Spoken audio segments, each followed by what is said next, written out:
Hello बच्चों, मैं प्रवीण कुमार आप सब लोगों का बहुत बहुत स्वागत करता हूं ई सरल के यूट्यूब चैनल पर। तो बच्चों, आज के इस वीडियो में हम बात करने वाले हैं हमारे एक नए टॉपिक के बारे में जिसका नाम है मैटर इन अवर सराउंडिंग। तो हम सब जानते हैं कि हमारे सराउंडिंग में बहुत सारे मटेरियल्स हैं, बहुत सारी चीजें हैं। तो उन चीजों का बेसिक सिस्टम क्या है उसके बारे में हम बात करेंगे। तो हमने देखा कि जैसे हम हमारे पास देख सकते हैं कि हमारे पास चेयर रखी हुई है, ये स्मार्ट बोर्ड लगा हुआ है, ये कैमरा लगा हुआ है। हर एक चीज किसी न किसी मटेरियल से बनी हुई है और वो मैटर कैसा होता है, उसकी क्या प्रॉपर्टीज होती है, उसके बारे में हम बात आज इस लेक्चर में करने वाले हैं। तो बच्चों, जो मैटर होता है उसकी कुछ विशेष प्रॉपर्टीज होती है। जब हम उन विशेष प्रॉपर्टीज को अगर वो फॉलो करता है तो हम किसी भी चीज को मैटर कह सकते हैं। तो मैटर की विशेष बात क्या होती है कि मैटर जो है वो क्या करता है, स्पेस ऑक्यूपाई करता है और उसका मास होता है। वो क्या करता है बच्चों, स्पेस ऑक्यूपाई करता है और उसका मास होता है। जैसे पेन है, इसका मास है, ये स्पेस ऑक्यूपाई करता है। जैसे रिमोट है, इसका मास और ये स्पेस ऑक्यूपाई करता है। तो अब हम यहां पर आगे जब इस चैप्टर में चलेंगे तो हम 3 स्टेट्स ऑफ मैटर पर चलेंगे। लेकिन मैं अभी बता देता हूं, आप जनरली देखते हैं आपके घर में पानी होगा, आपके घर में एलपीजी सिलेंडर होगा जिसे आप खाना पकाते हैं और उसके अंदर क्या होती है, गैस भरी होती है। और उसके साथ साथ आपके घर में अड़ाप शड़ाप कई सारा मटेरियल होगा जो सॉलिड है, जैसे कि चेयर है, जैसे दीवार है, जैसे कि ये बोर्ड है, जैसे कि कई सारी चीजें जो आपके घर में भी अवेलेबल होंगी। तो हम सॉलिड चीजों को तो जनरली मटेरियल मान लेते हैं, मैटर मान लेते हैं, क्योंकि उनका साफ साफ दिख रहा है कि वो स्पेस कंटेन कर रहे हैं और उनका मास भी है। लिक्विड्स में थोड़ा सा दिक्कत आता है कि वो स्पेस कंटेन करते हैं और मास है कि नहीं। तो भाई हमें पता चल जाता है यार, खाली बाल्टी जब हम नल के नीचे रखते हैं और उसको जब नल से चालू करते हैं और पानी भर जाता है, तो भरने के बाद जब आप उसे उठाओगे तो आपको लगेगा भारी है। भारी क्यों है? क्योंकि उसमें अब मास आ चुका है, उसका एक वेट हो गया है। तो लिक्विड्स भी क्या करते हैं, अपना वेट होता है, उनका अपना मास होता है। और स्पेस, उस बाल्टी के अंदर जितनी भी स्पेस थी वो उसने ऑक्यूपाई कर ली है। तो स्पेस और मास वहां पर भी आता है। अब बात करते हैं हम गैसेस की। तो गैसेस के बारे में अगर हम बात करें बच्चों, तो आपने देखा होगा आपके घर में जो एलपीजी सिलेंडर यूज होता है उसके अंदर गैस भरी होती है। तो क्या उसका मास नहीं होता? आप देखना, खाली टंकी जब आप उसको रिफिलर को देने वाले होते हैं, जो गैस वाले होते हैं वो आते हैं आपके यहाँ रिफिल करने, यानी कि नई टंकी देने। तो जब आप खाली टैंक को उनको दे रहे होते हैं तो वो हल्का लगता है, और जब उनसे भरा हुआ टैंक ले रहे हो तो वो भारी लगता है, यानी उसके अंदर भी मास है। यानी गैसेस ऑल्सो कंटेन मास। समझ में आई बात? और स्पेस तो कंटेन कर ही रही है, क्योंकि उस स्पेस जो उसके सिलेंडर के अंदर जितना भी स्पेस है उसमें वो रहती है। तो स्पेस और मास, यानी कि गैसेस, सॉलिड्स और लिक्विड जो हम जानते हैं जनरली हमारी जो डेली लाइफ में, हर चीज वो मैटर है और उनको हम अच्छे से समझ सकते हैं। अब मैटर की कुछ प्रॉपर्टीज होती है और उन विशेष प्रॉपर्टीज पर मैटर काम करता है। तो हम देखते हैं। भाई देखो, हमने देखा कि जो मैटर है, जैसे ये मैं रिमोट की बात करूं, क्या ये रिमोट कॉन्टिन्यूअस है? क्या इसमें एक ही मैटर है या एक ही पार्टिकल है जो इतना बड़ा है? ये बहुत सारे पार्टिकल से मिलकर बना है। तो कॉन्टिन्यूअस मतलब अगर ये सिंगल पार्टिकल है और उस पार्टिकल का साइज इतना बड़ा है तो मैं इसको बोलूंगा कॉन्टिन्यूअस। लेकिन अगर ये सिंगल पार्टिकल से नहीं बना, बहुत सारे छोटे छोटे पार्टिकल से मिलकर बना है और ये बाद में मैटर बना है, तो फिर मैं इसको बोलूंगा कि it is not continuous, it is a particulate nature. तो हमने पाया कि इस प्रकार से जो भी पार्टिकल होगा, जो भी मैटर होगा, वो पर्टिकुलेट नेचर का होता है, उसका अपना कोई कॉन्टिन्यूअस एग्जिस्टेंस नहीं होता, वो छोटे छोटे पार्टिकल से मिलकर बना होता है। आओ इसको एक एक्टिविटी से समझते हैं। आप लोग घर में क्या करें, एक गिलास में पानी लें और उस गिलास में पानी लें और उसका लेवल मार्क कर ले कि पानी यहां तक भरा है। उसके बाद आप उसमें 2 चम्मच नमक डाल दें। नमक बोले तो सॉल्ट जो आपके घर में अवेलेबल है, टेबल सॉल्ट, NaCl। जब आप उसको उसमें डालेंगे और अच्छे से मिक्स करेंगे तो आपको पता चलेगा कि वो नमक जाने कहां गायब हो गया। 2 चम्मच नमक डाला था जिससे वाटर का लेवल बढ़ना चाहिए था, लेकिन नहीं बढ़ा। तो वो नमक गया कहां? वो सॉल्ट जो है वो अपने छोटे छोटे पार्टिकल्स में ब्रेक डाउन हो गया। जो सॉल्ट बाहर से आपको दिख रहा था वो अंदर नहीं दिख रहा है, क्योंकि वो अपनी जो स्मॉलेस्ट पार्टिकुलर फॉर्म है उसमें आ चुका है। और उस पर्टिकुलर फॉर्म में आने के बाद जो वाटर के जो पार्टिकल्स के बीच में, यानी वाटर के जो मॉलिक्यूल्स और पार्टिकल्स उनके बीच में जो वॉइड्स थी, जो स्पेसेस थी, उन स्पेसेस को उसने ऑक्यूपाई कर लिया, उन स्पेसेस में चला गया। तो जो स्पेसेस खाली थी उनमें गया है वो, तो लेवल राइज नहीं होगा। तो यहां से हमें एक चीज पता चली कि कॉन्टिन्यूअस नहीं होते। दूसरी बात, इनके पार्टिकल्स के बीच स्पेसेस होती है। एक और एक्टिविटी करते हैं। हम क्या करते हैं, वैसे ही ट्रांसपेरेंट ग्लास लेते हैं और उस ग्लास के अंदर वाटर भर लेते हैं, उसमें इंडिगो की 2-3 बूंद डालते हैं। 2-3 ड्रॉप्स हम इंडिगो की डालेंगे, हम देखेंगे कि पूरे वाटर का कलर जो हो जाता है थोड़ी देर में ब्लू हो जाता है।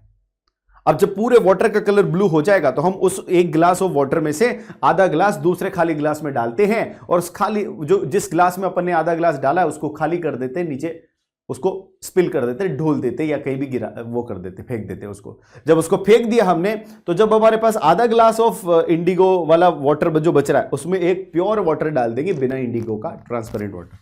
और जैसे डालेंगे तो क्या अब उस वाटर में वो इंडिगो के पार्टिकल्स नहीं जाएंगे? पूरा ग्लास ऑफ वाटर जो फुल भर चुका है उसमें उस इंडिगो के पार्टिकल है और कलर पूरे वाटर में फैल चुका है।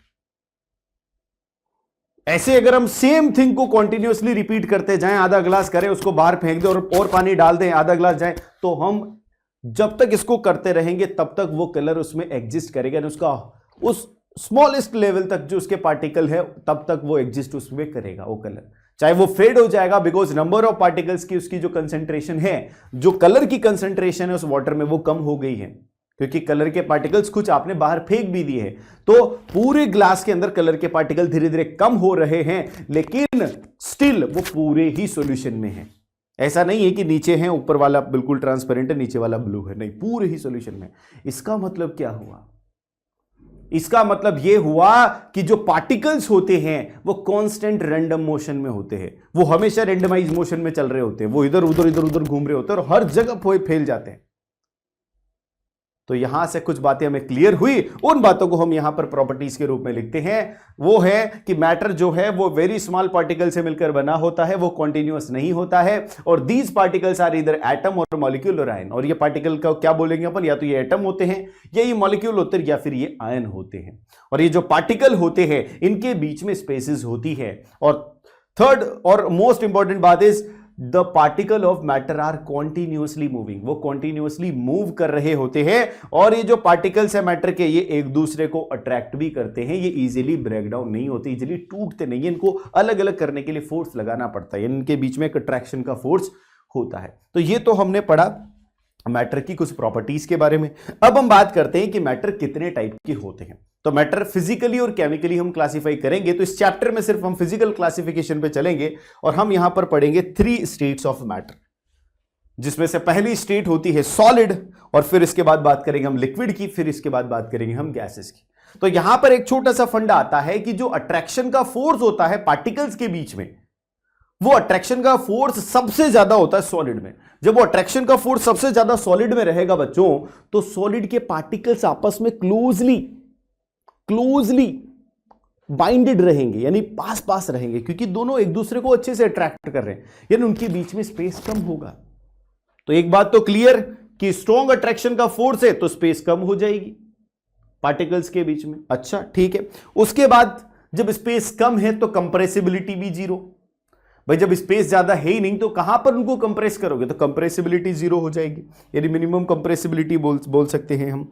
अच्छा, अब अगर ऐसा है कि स्ट्रॉन्ग फोर्स ऑफ अट्रैक्शन है तो उसका शेप भी फिक्स रहेगा और इसका वॉल्यूम भी फिक्स रहेगा, यानी इसके शेप और वॉल्यूम को चेंज करने के लिए आपको एक्सटर्नली बहुत हाई लेवल का फोर्स लगाना पड़ेगा, अदरवाइज ऑटोमेटिकली वो साइमल्टेनियसली नहीं होगा। ठीक है ना, समझ में? यानी हम कह सकते हैं कि शेप फिक्स है उसका और उसका वॉल्यूम फिक्स है और साथ के साथ हाई फोर्स ऑफ अट्रैक्शन है और साथ के साथ स्पेसेस बहुत कम है, यानी कंप्रेसिबिलिटी भी बहुत कम है।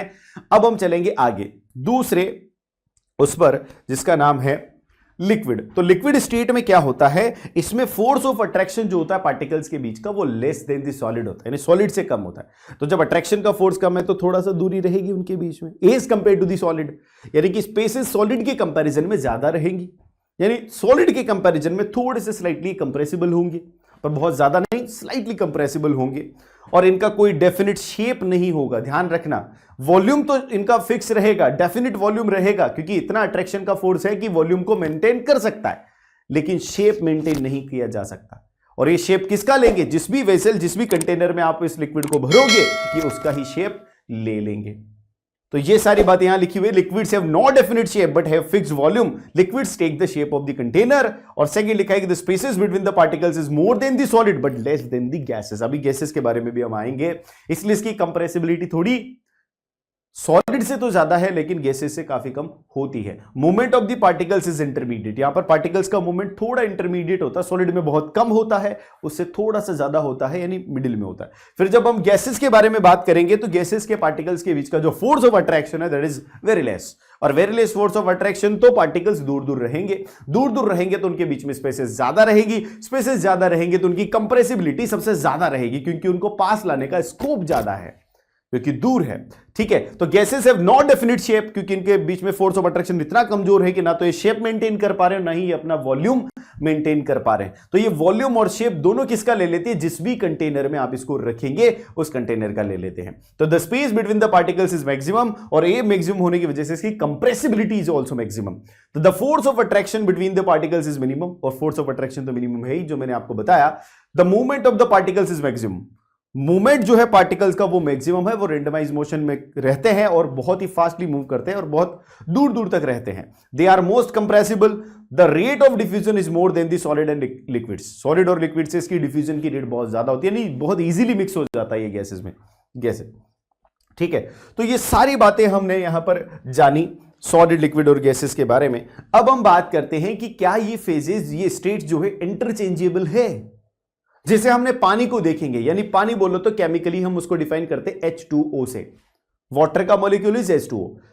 क्या वो सॉलिड स्टेट में भी पाया जाता है? हां बिल्कुल, जिसको हम आइस बोलते हैं that is the solid state of water, और जिसको लिक्विड स्टेट में पाया जाता है कि हां बिल्कुल, जिसको हम ड्रिंकेबल वाटर बोलते हैं या जिसको हम पानी को पीते हैं वो लिक्विड ही तो है।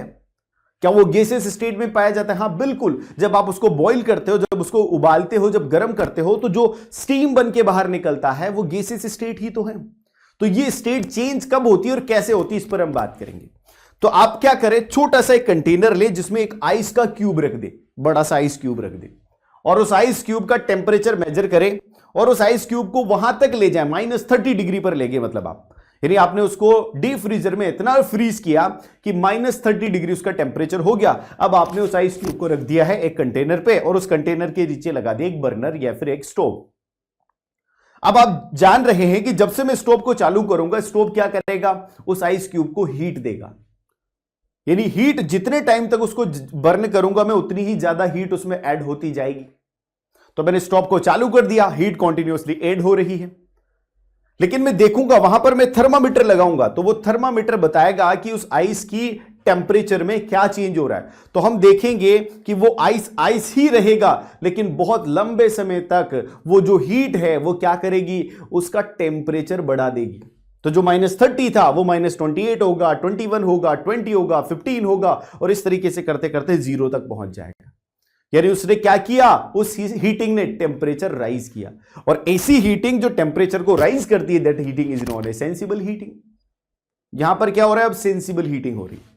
लेकिन जब 0 डिग्री टेम्परेचर पर वो पहुंचेगा तो कुछ देर के लिए, कुछ समय के लिए वो टेम्परेचर कांस्टेंट हो जाएगा, यानी 0 डिग्री से अब वो 1 डिग्री, 2 डिग्री, 3 डिग्री नहीं होगा, और कुछ समय तक वो कांस्टेंट रहेगा, और उतने समय तक जितनी हीट वो लेगा वो हीट टेम्परेचर को राइज करने में नहीं जाएगी, वो हीट जाएगी उसकी फेज चेंज करने में, उसकी स्टेट चेंज करने में। यानी वो जो आइस है जिसको हम सॉलिड स्टेट बोलते हैं, अब वो पूरा लिक्विड में कन्वर्ट होएगा। तो आइस अब वाटर में कन्वर्ट हो जाएगा, यानी सॉलिड से लिक्विड में कन्वर्ट हो जाएगा, और जब तक वो पूरा लिक्विड में कन्वर्ट नहीं हो जाता तब तक जितनी हीट उसने कंज्यूम करी है वो पूरी हीट कहलाएगी लेटेंट हीट।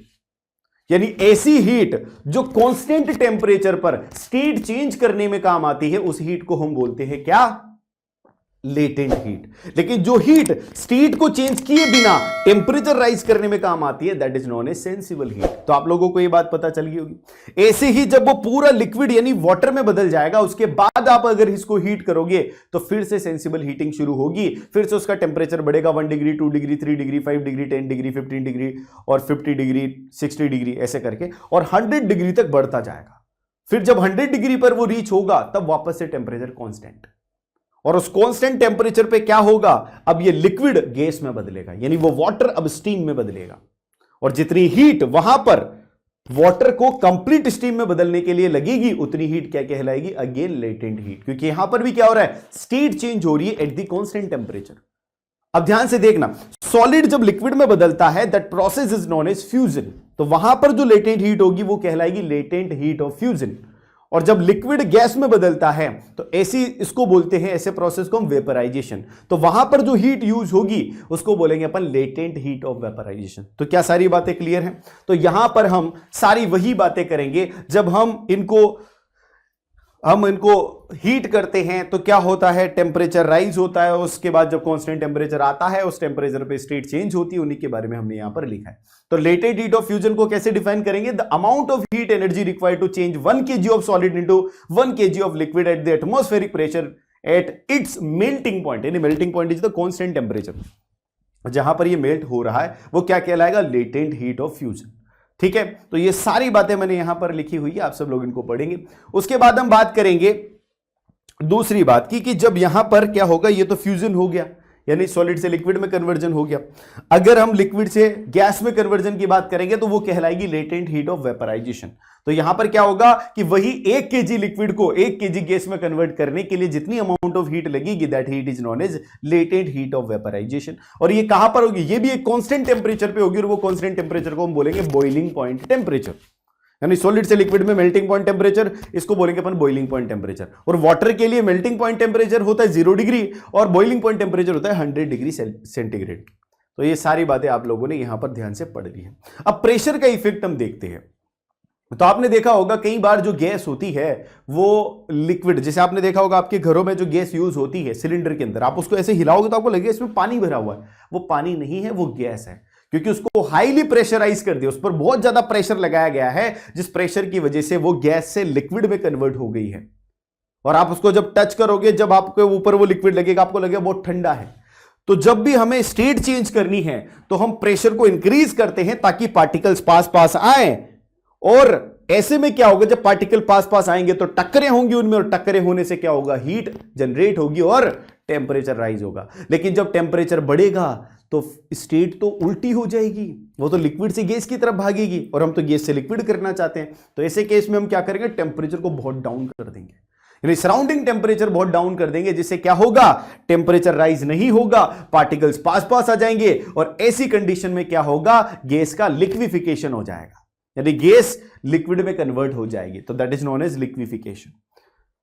तो ये यहां पर मैंने स्टेट्स ऑफ चेंजेस का आपको बताया। तो अब यहां पर एक बार और मैं रिवाइज करा देता हूं। जब सॉलिड लिक्विड में कन्वर्ट होता है तो इसको बोलते हैं हम फ्यूजन, और जब लिक्विड गैस में कन्वर्ट होता है इसको बोलते हैं हम वेपराइजेशन।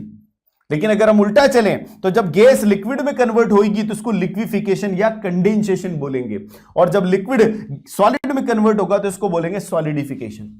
एक और प्रोसेस होता है जो सॉलिड से डायरेक्ट गैस में बदलता है, उसको बोलते हैं हम सब्लिमेशन, और जब गैस सॉलिड में बदले डायरेक्ट उसको बोलेंगे अपन डिपोजिशन या फिर रिवर्स सब्लिमेशन।